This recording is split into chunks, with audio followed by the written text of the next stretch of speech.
Why are Chelsea suddenly selling a lot of players? You may have noticed that the West London club seems to be parting ways with quite a few players in a short period of time. A lot of them heading to the Saudi Pro League. Why is this happening so fast, and are these deals actually smart? Well, in cold hard facts, Chelsea need to sell to stay compliant with FFP regulations.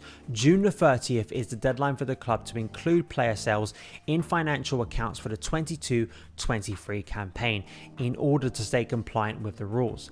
This is prescient for Chelsea given the sheer size of their expenditure over recent transfer windows. £600 million was spent by the club's new ownership group to the stunned expressions of world football. Now is time to balance the books. But there is a side issue here that needs debunking.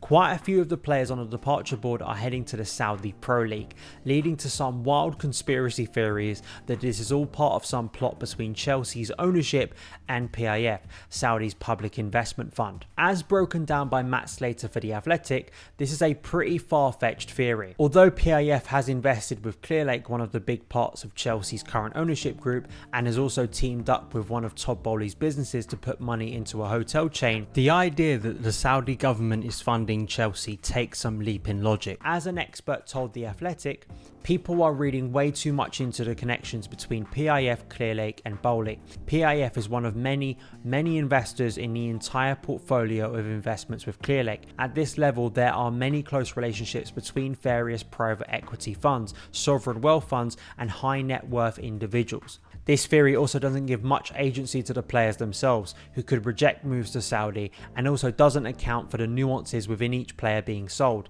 N'Golo Kante was in talks for a new contract with Chelsea before Saudi arrived with a huge proposal to sign him.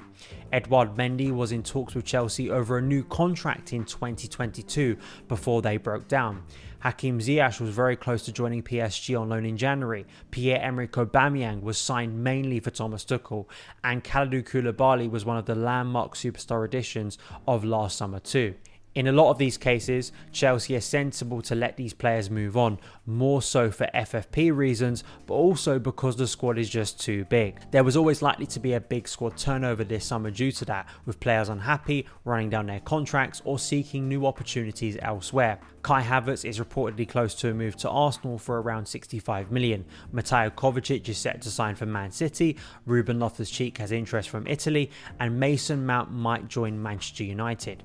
In all of these cases, these would not only gain fees, but take significant wages off the books heading into the summer. From a squad building perspective, this is logical for the incoming head coach Mauricio Pochettino, who likes a smaller squad, and the reality Chelsea will have a lighter schedule next season with no European football.